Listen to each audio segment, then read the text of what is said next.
বেশি বাংলাদেশে কেউ প্রধানমন্ত্রী হতে পারবেন না। কে বলেছেন? বিএনপির ভারপ্রাপ্ত চেয়ারম্যান জনাব তারেক রহমান। তিনি কি বলেছেন?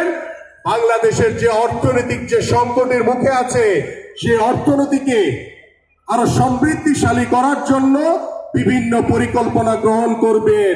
বাংলাদেশের শিক্ষা খাত বলেন, স্বাস্থ্য সেবা বলেন, বাংলাদেশের বিচার বিভাগ বলেন, আইনের শাসন বলেন, সকল প্রতিষ্ঠানে কিন্তু গত 17 বছর ধ্বংসস্তূপে পরিণত হয়েছে।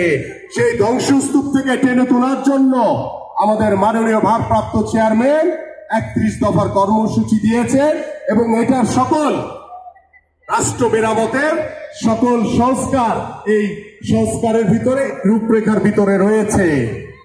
তাই আসুন আমাদের বাংলাদেশের মানুষের যে প্রত্যাশা, যে চাওয়া, যে স্বপ্ন, বাংলাদেশ জাতীয়তাবাদী দলের প্রত্যেকটি নেতৃবৃন্দ বিএনপির ভারপ্রাপ্ত চেয়ারম্যান জনাব তারেক রহমানের নেতৃত্বে ঐক্যবদ্ধ রয়েছে, সুসংগঠিত রয়েছে, উজ্জীবিত রয়েছে। প্রিয় নেতৃবৃন্দ, সকালে দুই হাত তুলে